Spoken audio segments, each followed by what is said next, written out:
The glass orchard didn't look like a space station. It looked like a dream someone trapped inside crystal.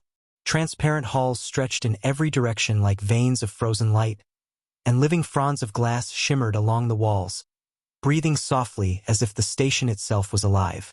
Above us, the nebula rolled like spilled ink across the stars. Everything was elegant, too elegant. The kind of place where wars didn't start with gunfire, but with a single wrong word.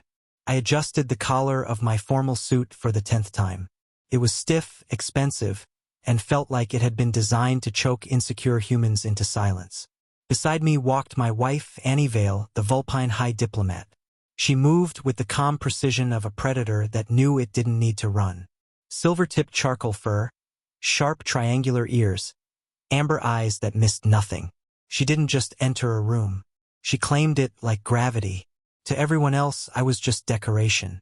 The human husband. The harmless accessory attached to the most feared negotiator in the sector. I'd heard the whispers already. How did she marry that? As if love was a clerical error. Annie didn't correct them. She never did. In public, she kept me at a polite distance, like I was a ceremonial object that might embarrass her if touched too much. We reached the atrium doors. Beyond them, I could hear it. The low hum of 100 conversations layered together. A velvet ocean of diplomacy and danger. Annie paused at the threshold. Her ears twitched, catching things my species couldn't. Then she leaned slightly closer, her muzzle barely moving, and she whispered one word in Vulpine. Vakra. Stupid. It landed like a slap disguised as silk. My stomach tightened, but my face stayed neutral. I forced my hands to remain still. No flinch. No reaction. Because in the glass orchard, reactions were information. The crystal fronds along the corridor shimmered faintly as if tasting the air. They didn't just listen to what you said. They listened to what you meant. Annie didn't look at me. Her voice stayed cold, perfectly diplomatic, as if she'd simply commented on the weather. But I heard the truth hiding underneath the syllable. Not the insult, the tone, the breath behind it. The micro-tremor that didn't belong in the voice of a woman trained to negotiate with warlords and kings. That wasn't contempt. That was fear. She wanted me to believe she thought I was stupid. She wanted everyone else to believe it too. But the word she chose wasn't random. It was Vulpine, her native tongue. The language she swore outsiders weren't allowed to learn. The language she assumed I couldn't understand. And that was the problem. Because I understood every syllable. Not just the meaning, the music of it, the hidden code inside it. Annie wasn't insulting me. She was checking the line. She was warning me without anyone else noticing. And if she was warning me, it meant something in this station had already gone wrong. The doors slid open, and we stepped into the grand atrium. 100 alien delegates turned their heads like flowers tracking the sun. The air glittered with perfume and politics. Somewhere in the crowd, someone laughed too loudly. Somewhere else, someone lied too smoothly. And above it all, the crystal leaves began to hum, softly at first, like they were preparing to scream. I smiled like the obedient husband I was supposed to be, and kept my mouth shut, for now. If you asked anyone in that atrium who I was, they would have answered with a shrug and a smirk. Her husband, the human tag-along. The soft little earth creature dressed in expensive cloth, standing 3 steps behind a woman who could freeze an entire room with a glance. No one looked at me long enough to wonder if I had teeth. That was exactly how Annie wanted it. In public, my wife didn't treat me like a partner.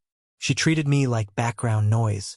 She'd speak to admirals and ministers with surgical grace, her voice sharp enough to cut treaties into shape, then turn to me and act like I was a misplaced piece of luggage. Not cruel. Not openly.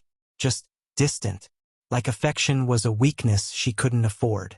I used to hate it. I used to think it meant I embarrassed her. But after 3 years married into Vulpine diplomacy, I learned a simple rule. Nothing Annie did was accidental. Not the way she positioned her body between me and certain delegates. Not the way her tail flicked twice whenever someone lingered too close. Not the way she never, ever let anyone see her touch me first. To the galaxy, Annie Vale was untouchable. And if she was untouchable, then anything she loved was a target. So she made sure no one believed she loved me. The truth was, I wasn't supposed to be here at all. I wasn't a soldier. I wasn't a politician. I wasn't even important.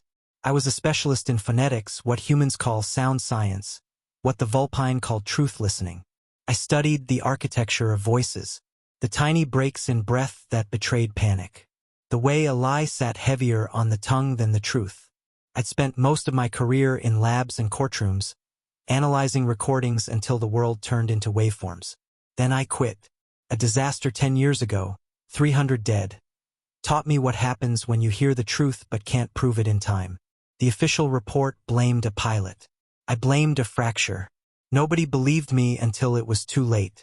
After that, I stopped chasing big truths. I took safe contracts.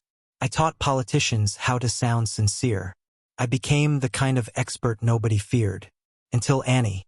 She found me in a dull Federation conference room, standing beside a projector, explaining vowel stress to bored bureaucrats. She listened for 30 seconds, then walked straight up to me and asked a question that made my skin go cold. "Can you hear intent?" I told her yes. She asked me to prove it. So I did. I told her the minister behind her was lying about troop movement, because his breath pattern was trained but his throat wasn't relaxed. I told her the ambassador to the left was terrified, because his laugh came half a second too late. I told her the person she thought was her ally had a heartbeat that didn't match his smile. Annie didn't blink. She just stared at me like she'd found a weapon she could hold with one hand. 2 months later, she married me. To the outside world, it looked absurd. A Vulpine high diplomat, descended from northern clan bloodlines, trained in statecraft since childhood, marrying a human with nervous hands and a cheap Earth accent. People called me her pet, her trophy, her mistake. I let them, because here's what none of them knew. I'd been learning Vulpine since the day we met. Not the watered-down trade dialect humans used in ports. Real Vulpine, high Vulpine, the language of oath ceremonies and war councils. Annie never taught me. She would have reported herself if she did. Teaching an outsider was forbidden, punishable. So I learned in secret. Smuggled audio files, black market phoneme drills, old recordings of Vulpine poetry so ancient the syllables sounded like claws scraping stone. I practiced at night with my mouth pressed to pillows so the walls wouldn't hear. I practiced until my throat bled, until my tongue could shape sounds it wasn't designed to make. I wanted to surprise her. I wanted, just once, to see her mask crack and reveal something warm. But over time, the secret stopped being romantic. It became necessary. Because the more I listened, the more I realized Annie wasn't just negotiating peace. She was walking through a minefield with her eyes open. And if she ever slipped, if she ever showed fear, this galaxy would eat her alive. So when she whispered Vakra at the doors of the glass orchard, I didn't hear a wife insulting her husband. I heard a diplomat signaling danger. And the worst part? She didn't know I could hear it, which meant whatever she was trying to protect me from was already close enough to whisper back. The glass orchard wasn't just a place. It was a machine built from paranoia. It floated in the Kessel sector like a jewel pinned to the black velvet of space, far from any planet that could claim it. The Federation called it neutral territory. The Vulpine called it sacred ground. But the truth was simpler. The glass orchard was the only place in the galaxy where lies didn't survive. The walls were alive. Not metaphorically, literally. The station's corridors were lined with crystalline fronds grown from engineered living glass. They looked like plants, but they weren't. Each leaf was a sensor. Each branch a listening organ. They reacted to sound the way skin reacts to heat. A truth spoken in the atrium would make them glow soft gold, like dawn. A lie would bruise them violet. And when the lie was dangerous enough, the orchard didn't just expose it, punished it. I'd read the schematics years ago in a restricted research archive. The station's core was a bioacoustic lattice, designed to pick up microfrequencies, subharmonics buried beneath words. It didn't care what language you spoke, cared what your body believed. Heart rate, breath pressure, throat tension, every involuntary tremor that betrayed intent. To most species, it sounded like superstition. To me, it sounded like home, because that's what I did for a living, listen past language and into truth. The difference was I was a human with headphones and software. The glass orchard was an ancient monster that listened with its bones. As Annie and I stepped deeper into the grand atrium, I felt it immediately. Not just the noise of conversation, but the texture of it. Polite greetings were smooth and airy. Hidden threats were jagged, scraping the air like broken crystal. Forced laughter had a metallic aftertaste. I could almost map the room by tension alone. And tension was everywhere. Delegates from a dozen species filled the atrium, orbiting each other in slow circles like planets pretending they weren't about to collide. Tall armored generals. Floating aquatic envoys sealed in mist-filled suits. Insectoid diplomats clicking in clusters. And Vulpine officials. Fox-like, elegant, lethal, moving with a predator's patience. Everyone smiled. No one relaxed, because tonight wasn't just another diplomatic gathering. Tonight was the eve of the Vox Accord.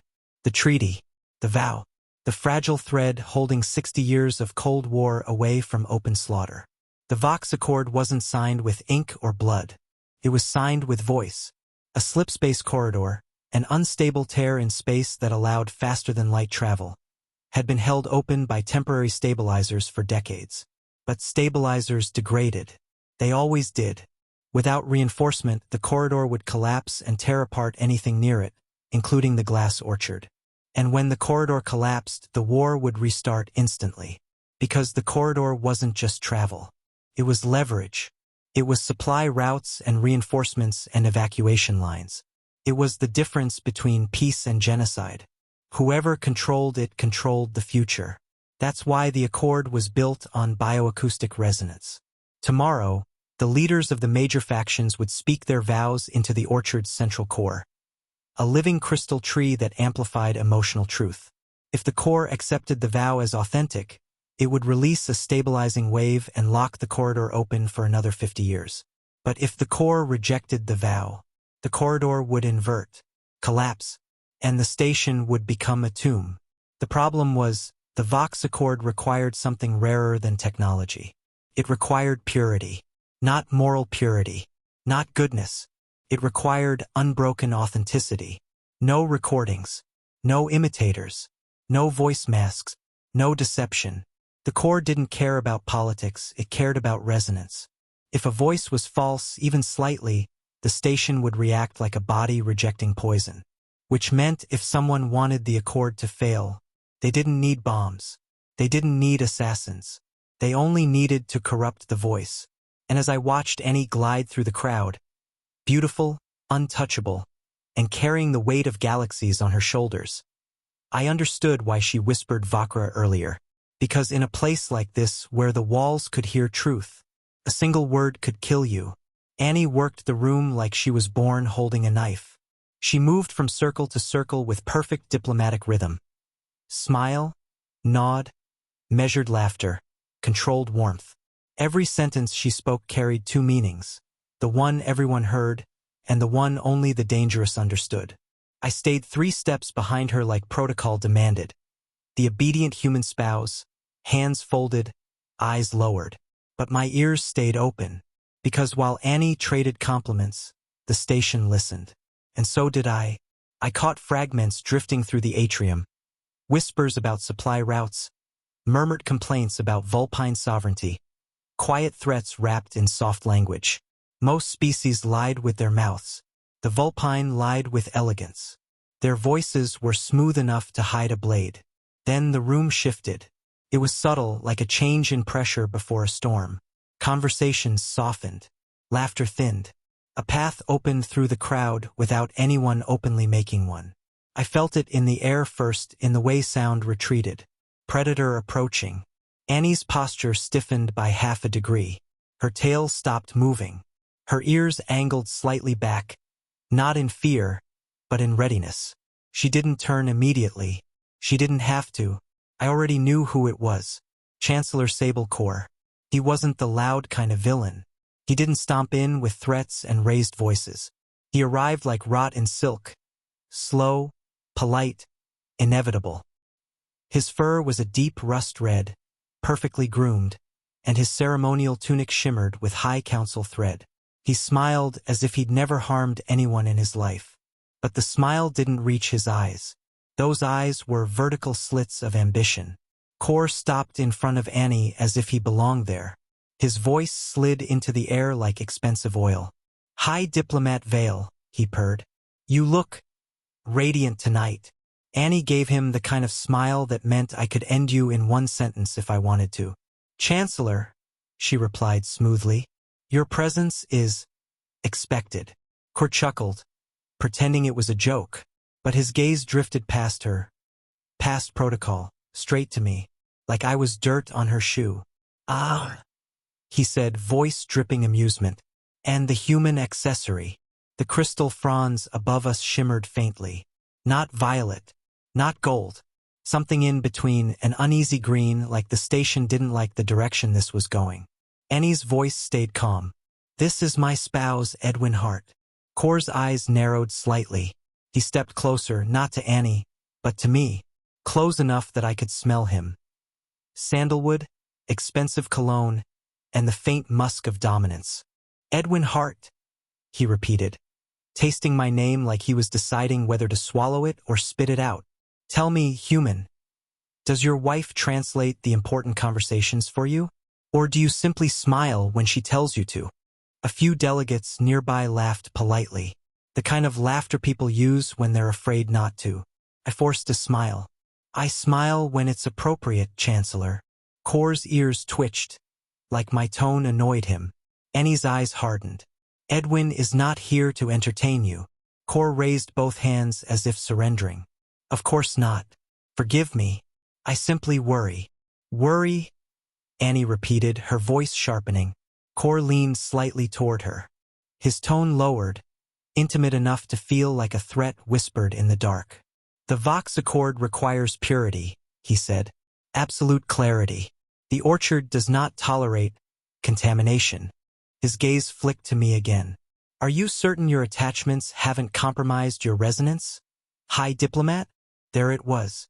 Not an insult. A blade. He wasn't talking about love. He was talking about leverage. He was reminding her, publicly, that if she had something she cared about, he could use it to cut her. Annie didn't flinch. Her smile became colder. "My resonance is calibrated to truth," she said. "Can you say the same, Chancellor?" Kor's jaw tightened for the briefest moment. Then he laughed again, smooth and practiced. "Bold," he murmured. "Very bold. But boldness isn't the same as wisdom." The station's fronds trembled overhead, like they were holding their breath. Kor tilted his head. "I hear your delegation is struggling with the final stanza of the oath. Harmonizing, you know. It's difficult when your heart is divided." Annie's voice dropped a fraction of an octave. "My heart is not divided," she said. "It is disciplined." Kor's smile sharpened. "Discipline breaks under pressure."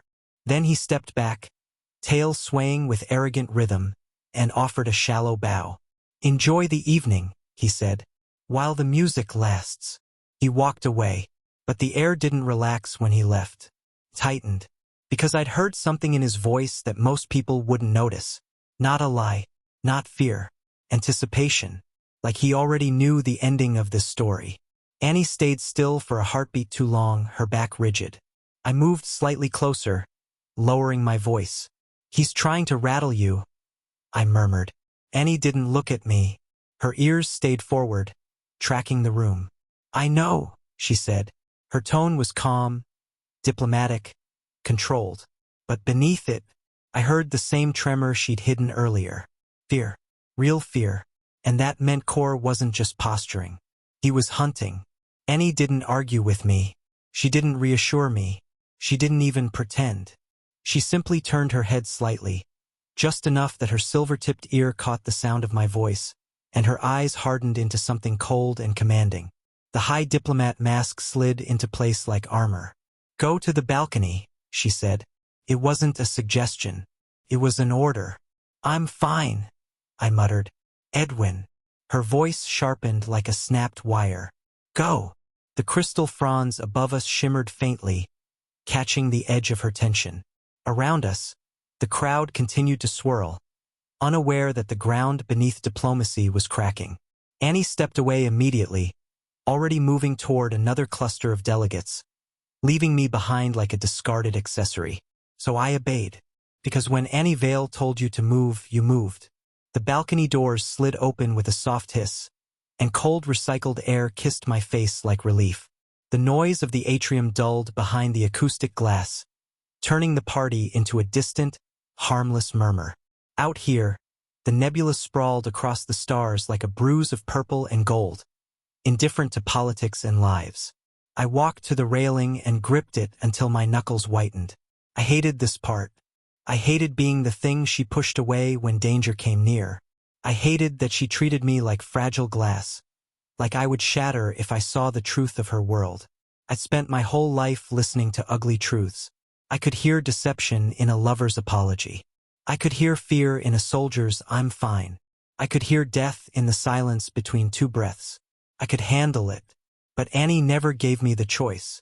I exhaled slowly, staring into space, trying to swallow the bitterness.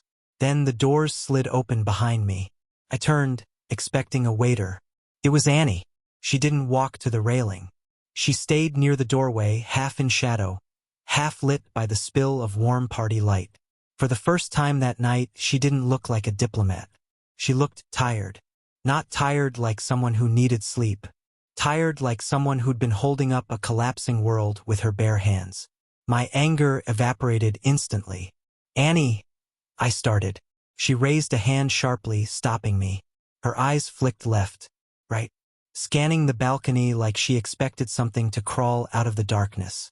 The crystal ferns out here were larger, their leaves wide and sensitive, but dormant in the quiet. Annie leaned against the glass wall, back turned toward me as if she were simply admiring the nebula. But I knew better. This wasn't romance. This was surveillance. Then she spoke. It was barely a whisper. A single Vulpine word shaped with a strange cadence, soft at first, then clipped with a tremor in the breath. Vakra. Stupid. The word was familiar, but the tone was wrong. My brain, trained to dissect sound like a surgeon, split it apart instantly. The breath support was shallow. The pitch started high and slid downward in a microtone shift that didn't mean judgment. It meant urgency. And the glottal stop at the end, the tiny click, wasn't sharp. It was trembling. She wasn't insulting me. She was checking the line. In Vulpine tactical code, that specific intonation meant, "Are you receiving?" My pulse spiked. Annie was speaking to me in code, and she thought I didn't understand. For one suspended second, the universe held its breath. The nebula outside glowed. The party behind the glass hummed. Annie stood with her back to me like a statue trying to hide that it was shaking. I could have played dumb. I could have smiled and nodded and walked away like the harmless husband she wanted everyone to see. But instinct overruled caution. She sounded terrified, and fear in Annie's voice was something I had never heard before. So I answered, not in English, not with a question. I shaped my mouth around the sounds I'd practiced in secret for years. Alone, at night, whispering into pillows. "Kashiel," I breathed. "I'm here." The words left my throat as a complex trill followed by a guttural snap. Perfect Northern clan pronunciation. Clean.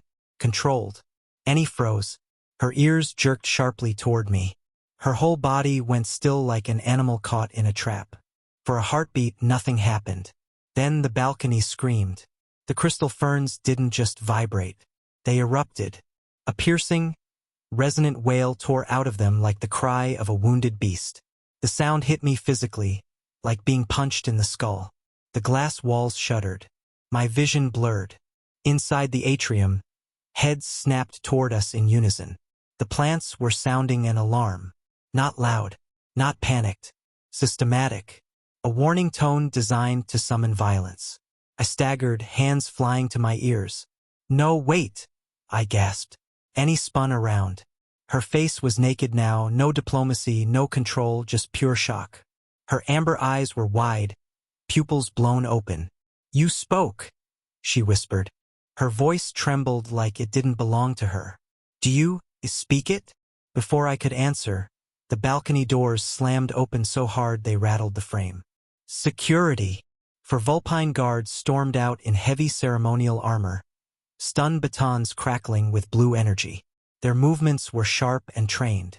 Their eyes locked onto me like targeting systems. The lead guard pointed his baton at my chest. Anomaly detected, he barked. Unregistered dialect. Harmonic violation. I didn't mean, I started. He grabbed me.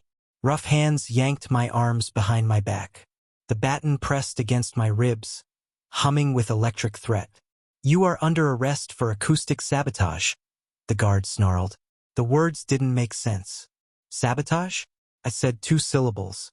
I twisted, desperate, searching for Annie like a drowning man searching for air. Annie, I shouted. Tell them. It was an accident. She stood frozen. The guards dragged me toward her, hauling me past her like I was a bag of trash.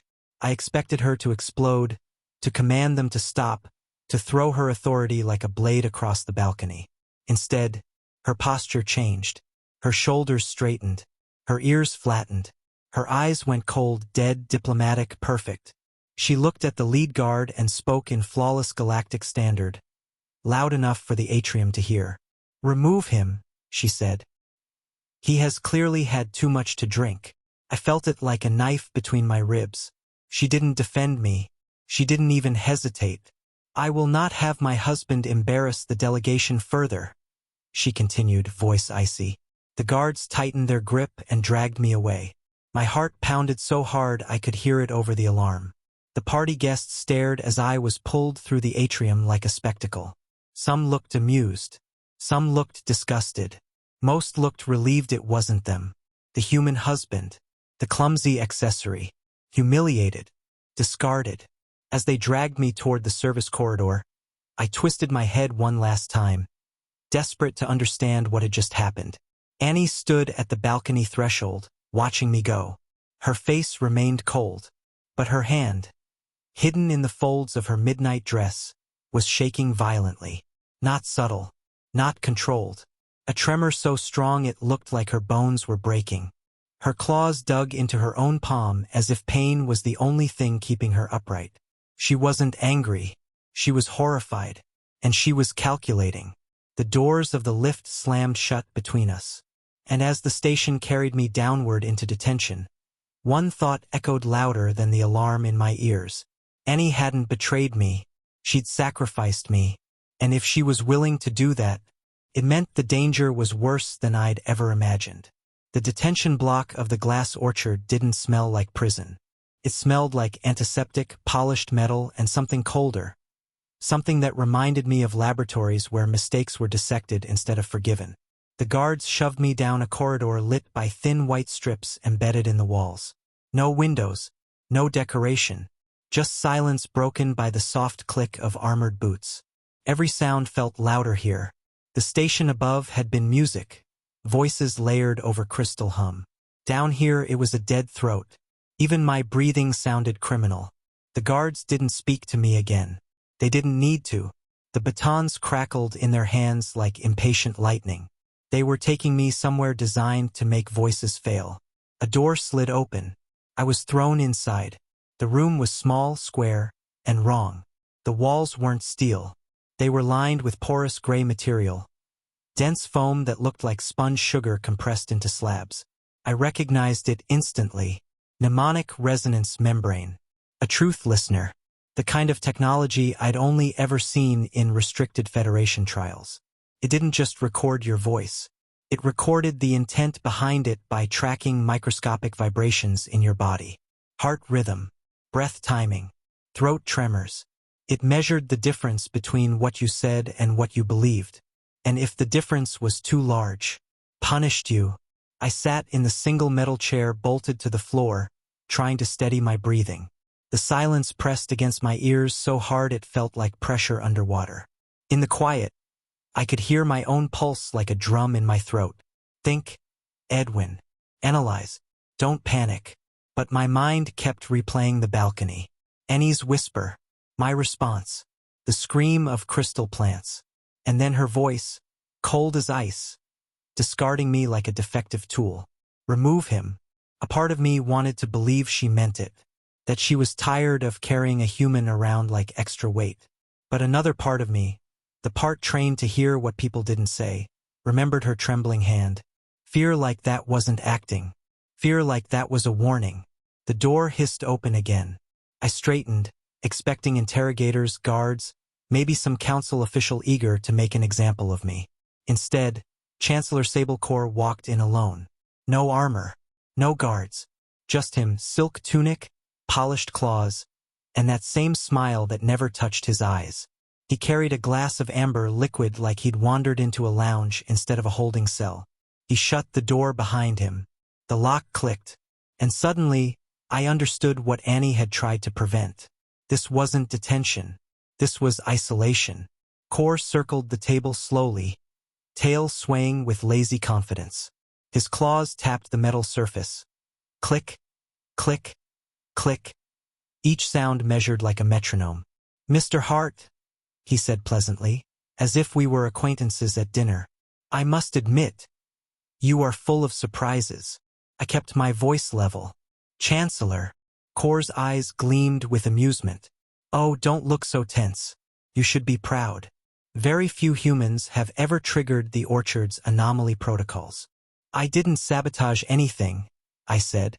"I spoke a phrase. That's all." Kor leaned forward slightly. "Not just any phrase. High Vulpine. Northern clan dialect." My stomach tightened. He knew. He really knew. Kor tapped his claw against the side of his glass. "Tell me, human, where did you learn the tongue of Fox Kings?" I forced a small shrug. "I have a good ear. I study languages." The resonance membrane behind me hummed faintly, low and unpleasant, like a warning growl from the walls. Kor noticed. His smile widened. "Ah," he murmured. "The room disagrees." A pressure began behind my eyes, subtle at first, then sharper. The membrane was reacting. Could tell I was omitting something. Not lying exactly, just refusing to expose the full truth. Kor watched my discomfort like he was enjoying theater. "You see, Edwin," he said softly, voice dropping into something intimate and dangerous. "We are very concerned with mimics right now." "Mimics?" I repeated, keeping my face calm. Kor walked behind me. I felt his presence close to my ear. I could smell him, sandalwood and predator musk. "The Vox Accord relies on authenticity," he whispered. "One voice, one truth, one resonance." He leaned closer. "And then a human throat produces Vulpine phonemes." The walls hummed again, as if agreeing. Kor's voice sharpened. "Do you understand what that means?" "It means I'm talented," I said, trying for humor. Kor chuckled once, dry and joyless. "It means you are dangerous," he corrected. He moved back in front of me and placed both hands on the table. His vertical pupils narrowed to slits. "What else have you heard?" he asked. "What else has your wife whispered to you in the dark?" My blood ran cold. This wasn't about my language skills. This was about Annie. Kor suspected she was leaking something. Or worse, Kor believed I was her weakness. I swallowed carefully. Nothing. The pressure behind my eyes intensified, a dull ache turning into a drill. The room was warning me again. It wanted truth, not denial. Kor smiled as if he could taste my panic. "Let's simplify," he said. He leaned forward, voice low. "Is your wife a traitor?" The question hit the air like poison. I saw Annie in my mind, her posture like steel, her eyes like fire. I remembered her trembling hand. I remembered the way she whispered Vakra like a lifeline. If I said yes, I destroyed her. If I said no, Kor would push harder until the room punished me into confession. So I did what I'd learned to do in courtrooms when truth was a weapon. I redirected it. "My wife thinks I'm an idiot," I said quietly. "You heard her." The room went still. No hum. No pressure. Kor blinked, thrown off balance. I continued, voice dry. "If she was going to betray her species, Chancellor, she wouldn't choose me as her accomplice." Kor stared at me for a long moment. Then he straightened, disappointed. "You're clever," he admitted. "Clever enough to be a problem." He turned toward the door. You will remain here until the council decides what to do with anomalies, he said casually. Try not to get comfortable. He paused at the door, glancing back with a thin smile. I suspect your departure will be abrupt. The door slid shut, the lock sealed, and the silence returned like a weight on my chest. I sat there, breathing carefully, trying not to let fear leak into sound, because now I understood the truth. Annie hadn't humiliated me. She had removed me from the crowd, because Kor wasn't just threatening me. He was deciding whether to erase me. And in the glass orchard, erasure didn't require a weapon. It only required silence. Then the lock chirped, not opening, just unlocking. A shadow slipped inside so fast I barely registered it. And in that moment I knew the next move had begun. The door didn't slide open like it was supposed to. Cracked, just enough for someone to slip through. A human woman entered, short and stocky, wearing a grease-stained technician's jumpsuit. Her hair was tied back in a knot that looked like it had been done with anger. A tablet was tucked under her arm like a weapon. She didn't glance at me. She didn't check the corners. She marched straight to the wall panel and started hammering commands into it with her fingers. You are an idiot, she said without looking up. I blinked. Excuse me? A colossal intergalactic idiot, she continued, voice raspy like she smoked cheap cigars for sport. Do you have any idea what you just did up there? I stared at her, trying to process the fact that I was being insulted by a stranger in a prison cell. And you are? I asked. She jabbed at the panel again. The room's lights flickered once. The resonance membrane on the walls hummed, then softened. Dr. Imani Park, she snapped. Chief Resonance Engineer. The person who keeps this station from turning into a very expensive coffin. Her name hit me like a memory. I'd seen her in the station records. Brilliant, unstable, famous for telling diplomats to go to hell when they asked her to adjust the acoustics, like she was tuning a party speaker. Annie had mentioned her once, briefly, like you mention a live wire. Imani finally looked at me. Her eyes were bloodshot, tired, and sharp enough to cut steel. Hold still, she ordered. Before I could respond, she stepped forward and slapped a small circular device against the side of my neck. It buzzed once, then went cold. I jerked back. What the? Biodamper, she said. It fuzzes your vitals. Makes the monitors think you're asleep. My heart stumbled. Why are you helping me? Imani's mouth twisted into something that wasn't quite a smile. Because Annie asked me to 5 minutes ago, she said. She said her husband had a big mouth and a death wish. Hope flared in my chest so fast it almost hurt. Annie sent you, I whispered. She can't come herself, Imani said. Kor's got eyes on her. Every step she takes is being watched like it's a crime. Imani stepped closer, lowering her voice. And trust me, she added. Kor would love to see her commit one. I swallowed. So what now? Imani reached into her jumpsuit pocket and pulled out a tiny silver shard. No bigger than a fingernail. She shoved it into my hand. Hide this, she hissed. I stared at it. What is it? Diagnostic data, she said. From the orchard's core. My fingers tightened around the shard like it might vanish if I loosened my grip. You pulled data from the core? I asked, stunned. That's illegal, she finished. Yes. Dangerous. Yes. Worth it. Also yes. She leaned in until I could smell burnt coffee and machine oil on her breath. The station's resonance is drifting, she whispered. Someone is messing with the tuning forks. A cold chill ran down my spine. The tuning forks were the orchard stabilizers, massive crystalline structures that kept the station's bioacoustic system aligned. If they drifted, the entire truth detection network would destabilize. Drifting to what? I asked. Imani's eyes darkened. To a trap, she said. The word sat heavy in the air. If the Vox Accord is signed with the frequency off balance, she continued, the slip-space corridor won't stabilize. I felt my pulse spike. It will invert, she finished. Collapse right on top of us. My mouth went dry. You're saying the treaty ceremony tomorrow will kill everyone. Imani nodded once, sharp and grim. "The moment Annie speaks her vow," she said, "this whole station turns into a black hole." My mind tried to reject it, but the pieces started snapping together. The tension in the atrium, Core's predatory calm, Annie's fear, the way the station screamed when I spoke. "Core," I breathed. "Core or whoever owns him," Imani corrected. "He's not smart enough to pull this off alone. He's just the mouth." She stepped back and jabbed at the wall panel again. The lock indicator blinked, then stabilized. "The orchard screamed on the balcony because it's already on edge," she said. "It's fighting a jam signal. It's hypersensitive. You didn't break it, Edwin. You tripped over a system that's already bleeding." I stared at her. "Then why arrest me?" I asked. "Why drag me out in front of everyone?" Imani snorted. "Because Annie made it happen." The words hit me hard. I shook my head. "No. She threw me to security. She threw you into a cage," Imani snapped. "Because it was the only place Core couldn't kill you quietly." My chest tightened. Imani's voice dropped, sharp and urgent. "Core had a portable resonance scanner," she said. "He was going to scan you at the party." I froze.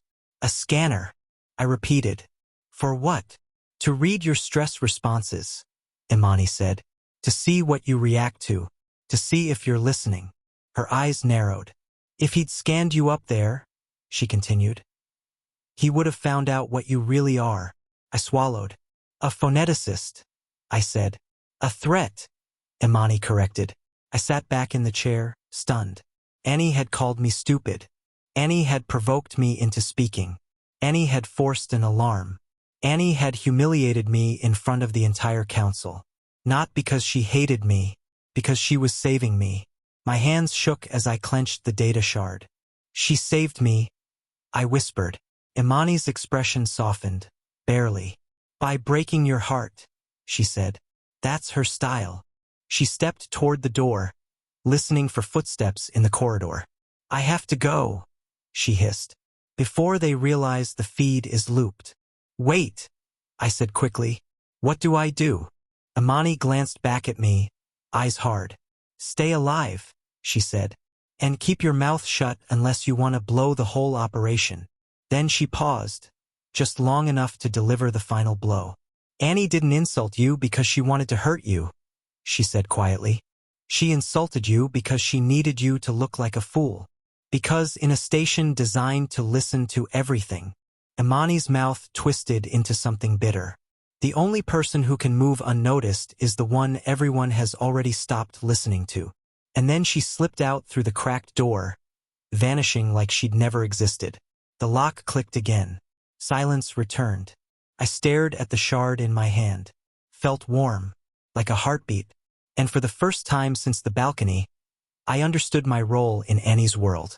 I wasn't the trophy husband. I wasn't the accessory. I was the anomaly, the glitch in the system, the one voice the station didn't know how to categorize. And if the orchard was being rewired to accept a lie, then maybe the only thing that could stop it was a voice it couldn't predict.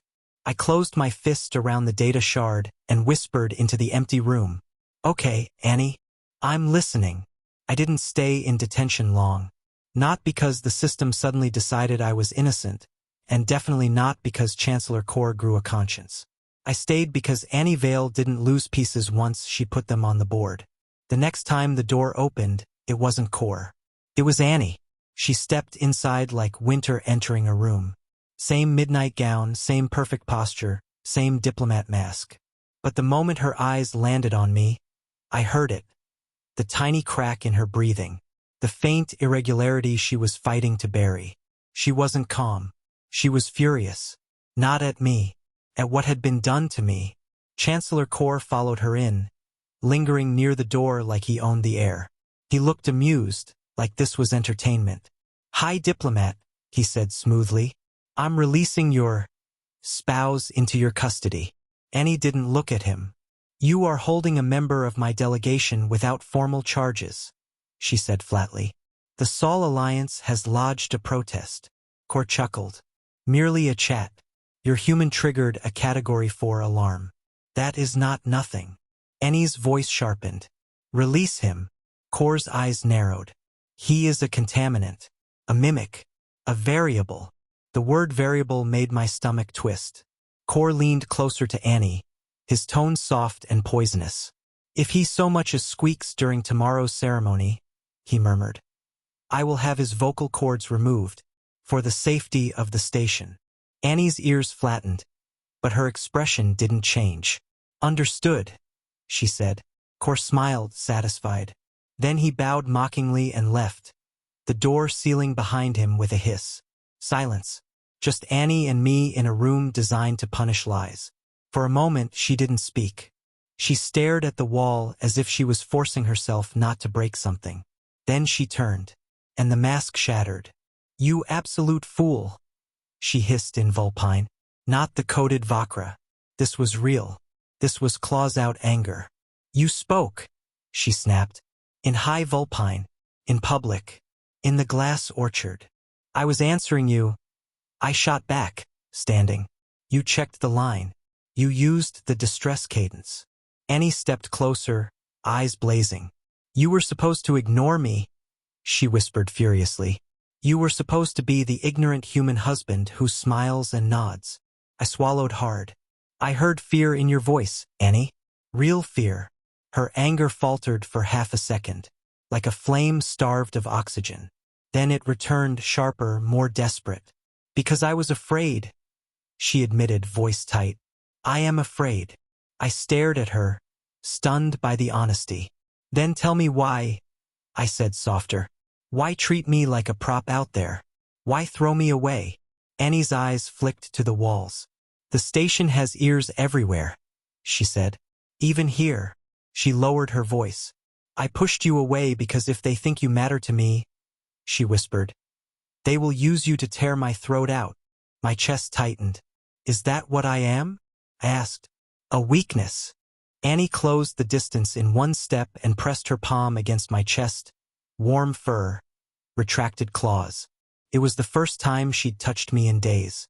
You are the only thing in this universe that makes sense to me, she whispered. The words hit harder than any insult. I felt my throat tighten.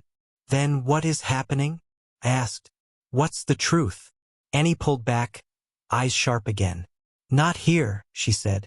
Come. She turned toward the door. I followed. She moved fast, like time itself was hunting her. We didn't go back to the diplomatic quarters. We didn't go anywhere public. Annie led me through a service corridor, past sealed doors and humming panels, toward a section of the station that smelled like ozone and burnt metal. Engineering. The moment we stepped inside, the air changed. The elegant quiet of the upper decks vanished. Down here, the station wasn't pretending to be beautiful.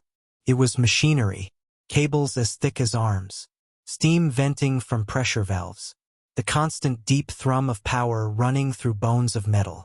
Dr. Imani Park was waiting in a shielded alcove. She looked up when we arrived and immediately scowled. You took your time, she grunted. I was 2 minutes away from staging a reactor leak just to clear the hallway. Core was persistent, Annie said. Imani's gaze snapped to me. And you, she said, pointing. You are still an idiot. Nice to see you too, I muttered. Shut up, Imani snapped. Sit. I sat. Annie stood beside me like a blade sheathed in silk. Imani tapped her tablet, and a holographic model of the glass orchard flared to life in the air. At its center pulsed a blue light, beautiful, steady, hypnotic. The coral core, Imani said. The heart of the station. I nodded. The Vox Accord amplifies through it. Yes, Imani said. It's a truth lock. It reads emotional authenticity. You can't trick it with recordings. Annie's voice cut in. But you can trick it with a clone. My blood ran cold. A clone, I repeated. You mean a sonic clone, Imani said grimly. A voice ghost. She tapped again. The blue pulse turned jagged red. For the last week, she continued, I've been tracking spikes in the core's intake buffers. Someone is feeding it voice data. High-fidelity reconstruction. She looked directly at Annie. They are building a digital model of your voice. The room seemed to tilt. I stared at Annie. Her jaw tightened. They want to sabotage the treaty, she said quietly. But they can't just destroy the station, Imani added. That would unite the factions against them.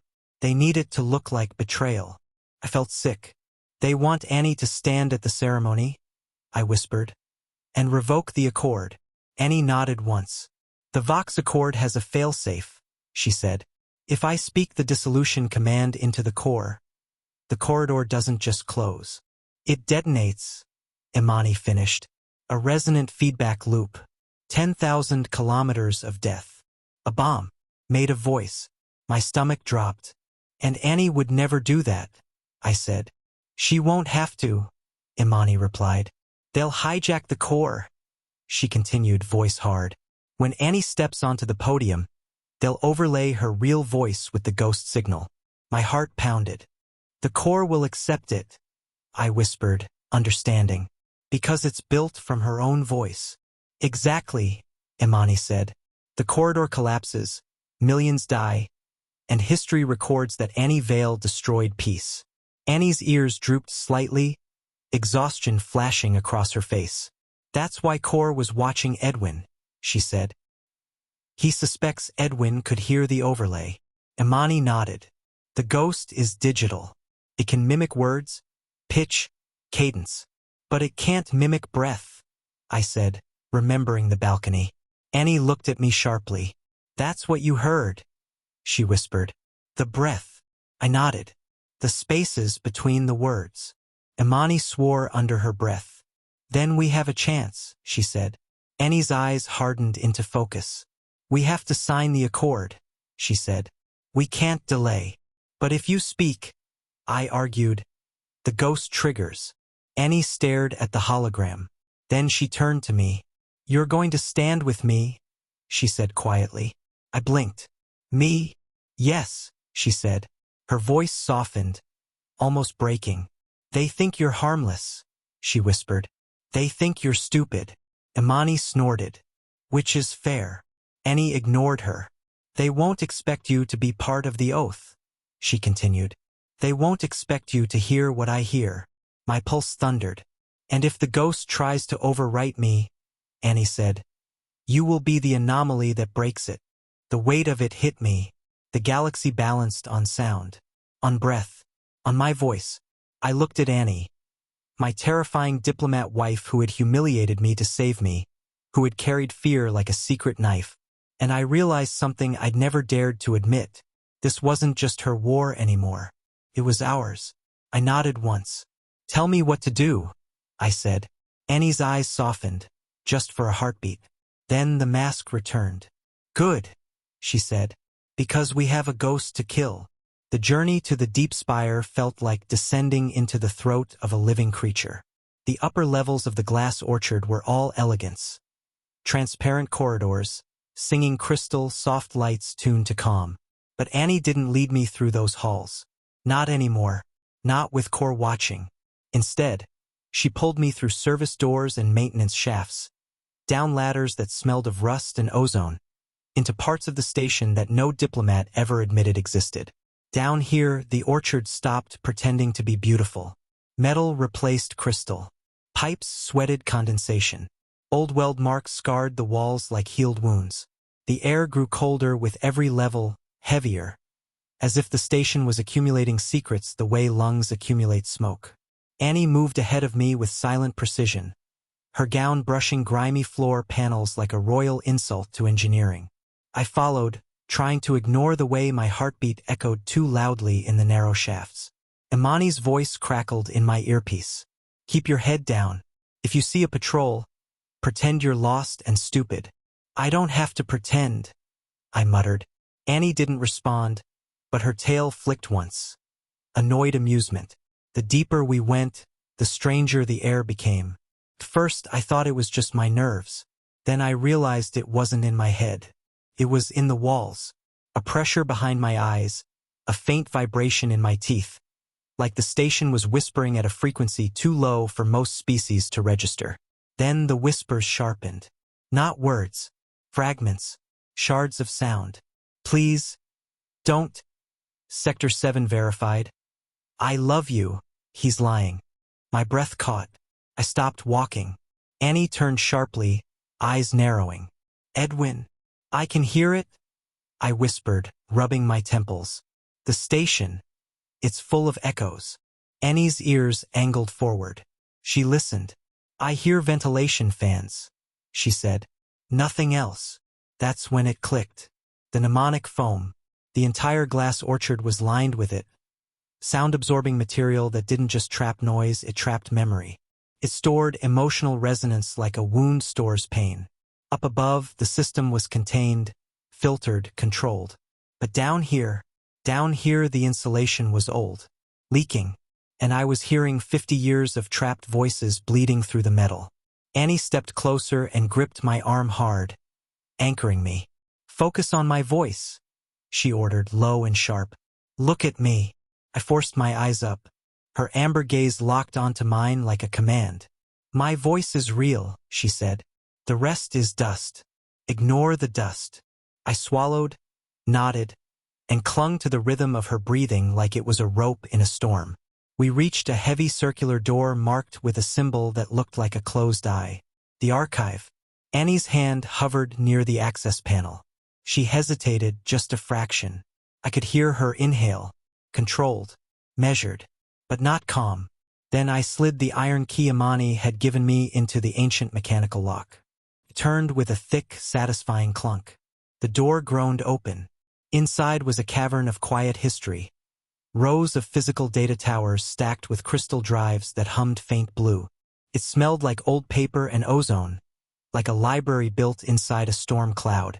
The lights were dim and warm, the kind you'd find in a place meant to preserve rather than interrogate. In the center of it all sat a figure at a desk. Archivist Nara. She was Colonian, turtle-like, ancient, shell-scarred and pitted. Her milky eyes were half-lidded, as if she'd been awake for centuries and found it boring. She didn't look up when we entered. You are late, she said, voice slow as grinding stone. Annie stepped forward and bowed respectfully. Archivist, we need access to the core logs. The deleted ones. Nara finally lifted her head. Her blind eyes didn't aim at Annie. They aimed directly at me. The listener, she rumbled. My skin prickled. She shouldn't have known me. Yet the way she said it made it feel like she'd been expecting me. Come closer, human, she said. I stepped forward cautiously. Nara's claw tapped her desk.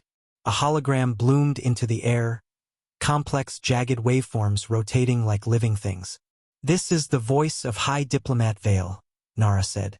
The audio played, Annie reciting the Vox Accord in private rehearsal. Perfect. Resonant. True. Then Nara tapped again. A second waveform appeared, almost identical, and then the sound played. I hereby revoke the accord. Let the galaxy burn. Annie inhaled sharply. I never said that, she whispered. No, Nara agreed calmly. You did not. She zoomed into the waveform. At the microscopic level, it was too smooth, too perfect. It's constructed, I said, leaning in. Look at the breath intake. It's identical every time. No living throat breathes like that. Nara's mouth curled faintly. Correct. Annie's voice turned deadly. Can you delete it? Nara's answer was immediate. No. Annie froze. It has already been uploaded into the core's buffer, Nara continued. It will activate the moment you step onto the podium. My stomach dropped. Annie whispered, hollow? Then we're trapped. Nara leaned forward slightly. There is a third option, she said. Her milky gaze returned to me. The core expects one voice, she murmured. But what if it heard two? And in that moment I understood. Not just the plan, but the shape of our only chance. For a moment, none of us spoke. The archive hummed softly around us. Crystal drives whispering their quiet blue light into the dark. Annie stood frozen beside the hologram of her stolen voice, jaw clenched so tightly I could see the muscle twitch beneath her fur. Imani shifted her weight, impatient, like she wanted to punch the station itself. Nara watched us with those milky eyes that somehow saw more than sighted people ever did. Then Annie finally exhaled. 2 voices, she repeated. What are you saying? Nara's claw tapped the desk again. The hologram changed, 2 waveforms appeared, identical at first, then one inverted into its opposite. Peaks became valleys. Sound became its mirror. In acoustic physics, Nara rumbled, a sound can be cancelled by its inverse. Destructive interference. Silence. Imani nodded sharply. Right? You play the opposite wave at the same time and it nullifies. But we don't want silence, I said. My throat felt dry. We want the truth. Nara's head tilted slightly toward me. Exactly, she said. You do not cancel the vow. You cancel the ghost. Annie's ears angled forward. How? Imani stepped closer, pulling up a schematic on her tablet. An exploded model of the Vox Accord podium and its resonance capture sphere. The ghost is predictive, she said. It anticipates Annie's vocal pattern based on millions of samples. It knows what she'll say before she says it. She stabbed a finger at the display. It's like a shadow that moves first. Annie's voice went tight. So it will always be ahead of me. Yes, Imani replied. Unless we introduce something it can't predict. All 3 of them looked at me. I blinked. No. Annie didn't smile. Yes, she said quietly. I took a step back, palms lifting instinctively. I'm human. The core is tuned to Vulpine resonance. My throat isn't built for your oath. I can barely pronounce half the consonants without sounding like I'm choking. Imani snorted. You are choking. That's what makes it authentic. Annie shot her a look. Imani lifted both hands. What? I'm serious. Nara's voice cut through the tension like stone through water. The core does not only listen to language, she said.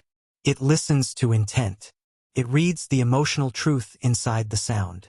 Annie turned to Nara, her voice sharp. Intent doesn't matter if the ghost overrides my words. It will not override 2 voices, Nara replied. Not if they are synchronized. I stared at the waveform. My mind began to build the math without my permission. If the ghost was locked to Annie's frequency, it would attempt to latch onto her fundamental tone, her breath rhythm, her stress tremors. It would mimic the fear it had stolen. But if another voice entered the same resonance field, especially a voice the system couldn't categorize, then the algorithm would have to recalibrate in real time. And recalibration meant vulnerability.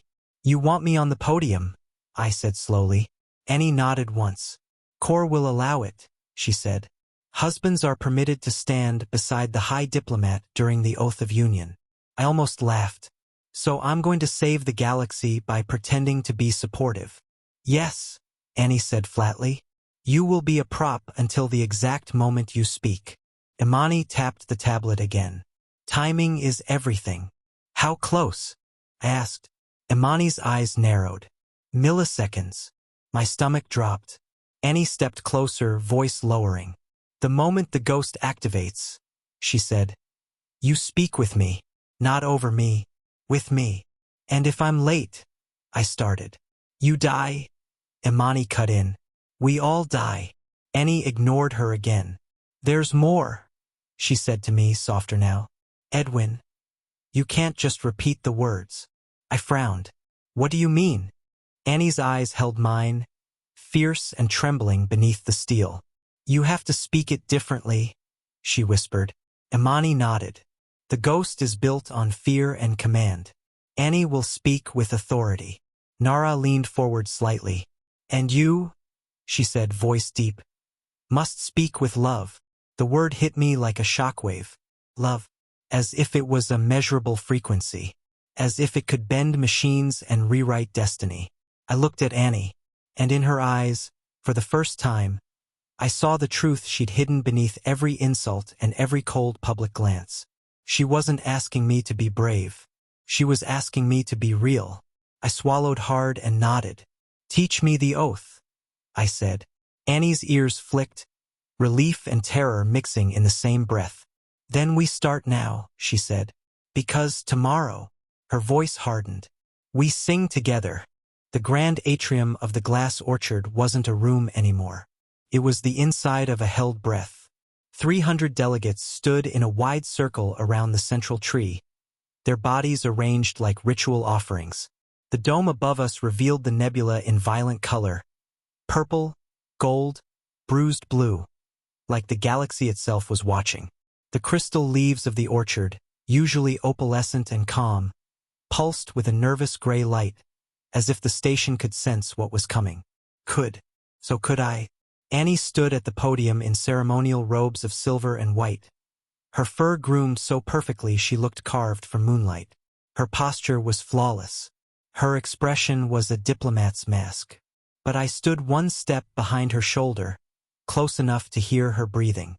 Too controlled. Too measured.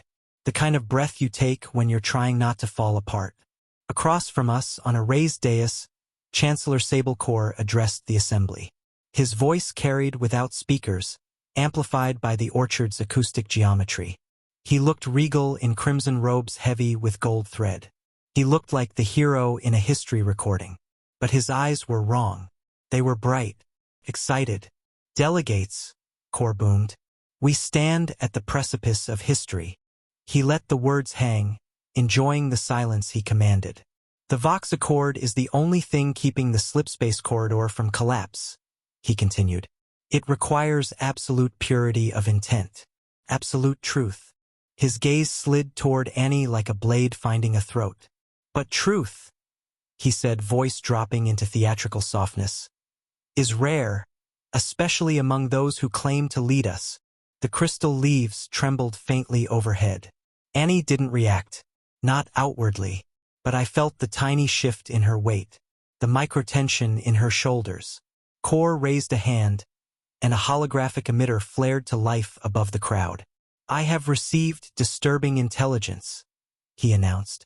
Evidence that the High Diplomat has compromised the integrity of this station.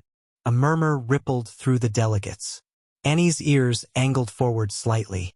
Still no movement. Still no denial. Because she couldn't deny anything. Not without detonating the trap. Core smiled. Then the atrium filled with sound. A recording. Clear, crisp, unmistakable. Annie's voice echoed through the chamber like a knife thrown into still water. I am tired of peace, the voice said. Let the corridor collapse. Let the fleets burn. The crowd gasped. Even species that didn't breathe reacted.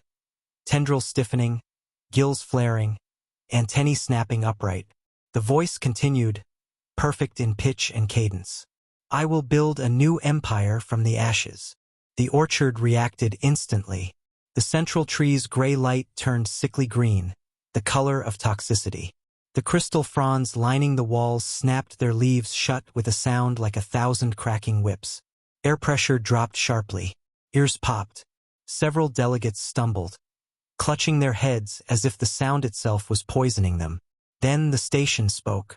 Not like a machine, like a choir of angry spirits. Warning, it chimed. Dissonance detected. Integrity compromised. Initiating punishment protocol. A high-pitched whine began to rise from the floor. It wasn't loud at first. It was felt, crawled into teeth, into skulls, into the soft places behind eyes. Delegates covered their ears. Some dropped to their knees. One insectoid ambassador spasmed, clicking in pain. Core spread his arms like a savior. You hear it, he shouted over the rising whine. The station rejects her. It tastes her betrayal. He pointed at Annie. Explain yourself, High Diplomat, he roared. Or step down and let a true patriot save us. This was it. The trap. If Annie spoke to defend herself, the ghost algorithm would overlay her voice and twist her words into the dissolution command. If she stayed silent, Core would execute her for treason in front of the council. Annie turned, slowly, not toward Core, toward me. Her amber eyes met mine. And for the watching crowd, it looked like the story they'd been fed.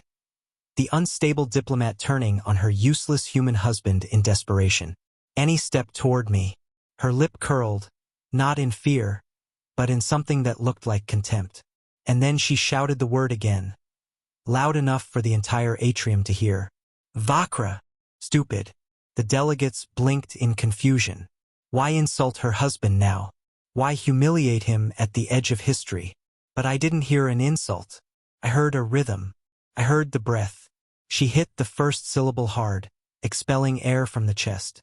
But the second syllable lifted upward in a syncopated beat. A hole in sound. A cue. 1, 2, 3. Now, my fear vanished. I stepped forward, placing myself between Annie and the podium like I belonged there, like I was something more than an accessory, like I had always been meant to stand in this exact spot. Kor's eyes widened. "What is he doing?" he snarled. I didn't answer him. I looked up at the central tree, at the sick green glow, at the whine of punishment climbing toward lethal pitch. And I spoke. Not English, not apology. High Vulpine, clean Northern clan pronunciation. Kashiel, I said. Voice projected from the diaphragm like an opera singer. I am here. The effect was instantaneous. The rising whine cut off like someone had sliced a cable. Silence slammed into the atrium. The central tree froze mid-pulse, green light stuttering into uncertain gray. The station's core hesitated, confused by a variable it couldn't classify. A human throat, a Vulpine vow, a truth signal that didn't match any known pattern. Kor staggered back a half-step. His mask cracked. "What did he say?" he hissed. Then my earpiece screamed. "Mark!" Imani shouted. And the floor shook. Not from explosion. From resonance. A deep bass vibration rolled through the atrium like thunder inside bone. It wasn't audible so much as physical. Rattling teeth, vibrating organs. Imani had activated the counter-resonance generator in the lower decks. The holographic screens around the atrium flickered. Then hijacked. Kor's recording vanished. In its place came a new sound. A woman sobbing. Annie. Drugged. Terrified. "Please." The recording whimpered. "I don't want to say it." A cold male voice answered, calm as surgery. "Say it again," the voice ordered. "Say, I betray you." The crowd erupted into shocked murmurs. Annie's eyes widened. Kor's face twisted with rage. "This is a trick," he roared. "A human deception." But the orchard reacted again, this time differently. The crystal leaves shimmered gold. Not green. Not violet. Gold. Truth. Kor looked up at the tree like it had betrayed him. And then another voice cut through the chaos from the upper balcony. "Hold!" Rook stood there with a heavy pulse rifle in his hands, flanked by loyal guards. His voice boomed like a hammer. "Any guard who takes another step toward that podium answers to me." The security line hesitated. They looked at Kor, then at Rook, then at the orchard's glowing leaves. And slowly they lowered their weapons. Kor's eyes darted wildly. He was losing control. He turned his gaze back to Annie, then to me, and something manic formed behind his pupils. "You?" he hissed. "The Kor is listening to you." He stepped forward, voice rising, desperation breaking through arrogance. "You think this saves you?" he snarled.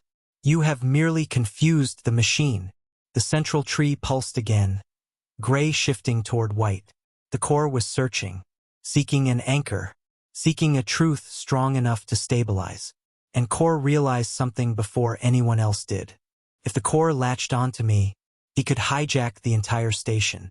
Kor lunged, straight toward the podium, straight toward me, and the crowd screamed as the final act began. Kor moved faster than I expected. Not like a politician, like an animal. He vaulted the last step to the podium, robes flaring, claws flashing. For a heartbeat, I saw his true face. Not the calm chancellor, not the smiling diplomat, but a predator cornered by the possibility of losing. He didn't reach for Annie. He reached for me. His hand slammed into my collar and yanked me forward so hard my teeth clicked. Something sharp pressed against my throat. Cold, jagged, unforgiving. A shard of crystal.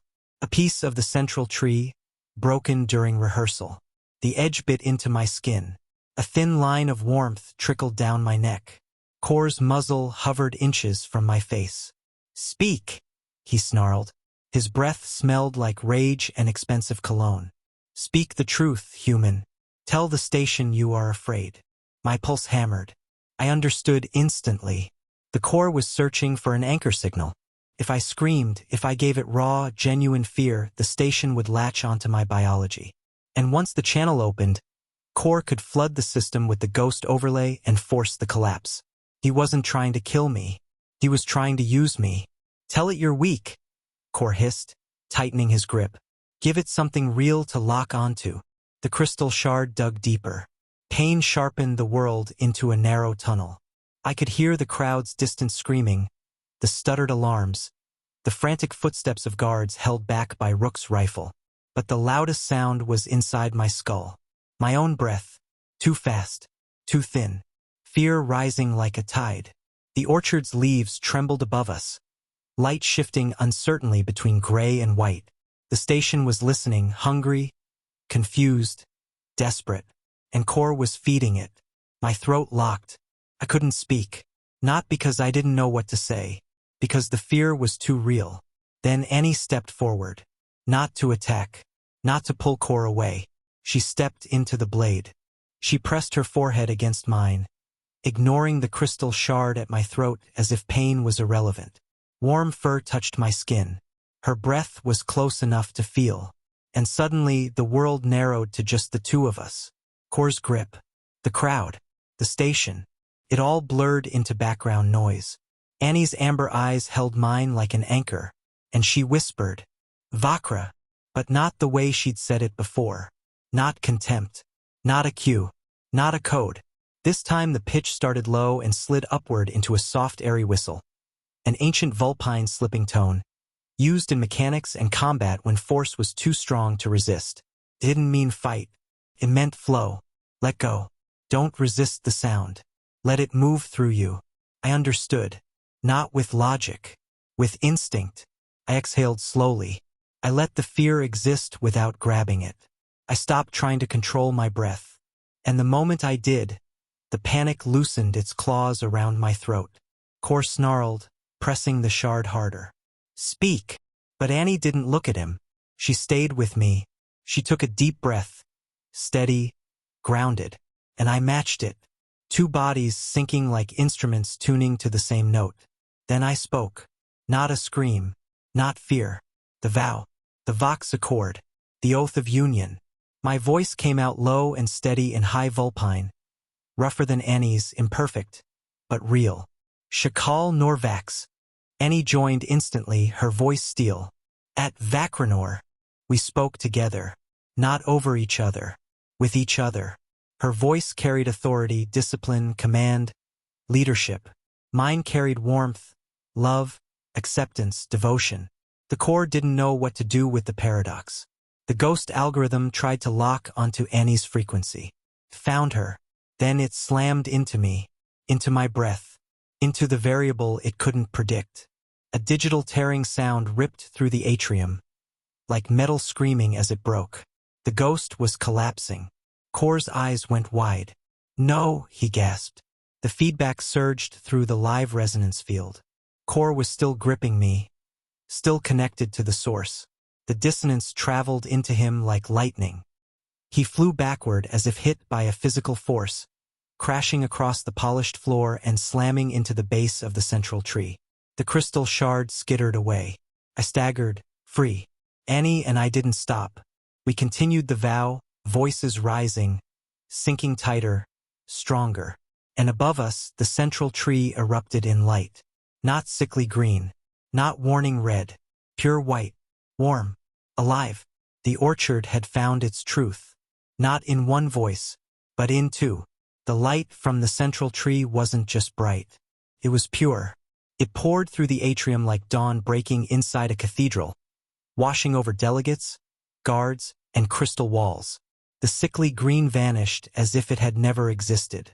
The violent warning red faded into nothing. In its place came a warm, steady white glow that felt less like machinery and more like forgiveness. The station stopped shaking. The punishment whine died completely. Silence settled, not dead silence, but the kind of silence that follows a storm when the world realizes it survived. Annie and I finished the final stanza of the Vox accord together, voices braided into one impossible harmony. When the last word left our throats, the air seemed to lock into place. A single note rang out across the glass orchard, clean, resonant, endless. A chord so perfect it made my skin prickle. Above us, beyond the dome, the slipspace corridor snapped open. Not flickering, not unstable. A perfect circle of blue energy bloomed in the void like a new star, smooth and steady. The corridor stabilized so completely it looked like it had always been there, like the galaxy itself had finally exhaled. For a heartbeat, I forgot everything. Core, the ghost, the blade at my throat. All I could feel was Annie's forehead still pressed against mine. Our breath still synchronized, both of us shaking. Not from fear anymore, but from the shock of being alive. It listened, I whispered, voice hoarse. Annie's lips barely moved. It listened to us, she corrected softly. Behind us, movement scraped across the floor. Core, he was trying to stand. His robes were torn, fur disheveled, nose bleeding dark red. His eyes burned with hatred and disbelief as he stared at the glowing tree, as if it had betrayed him personally. You cheated, he rasped. His voice cracked, not from injury, but from rage. A human cannot sign the accord, he spat. It is invalid. It is corrupted.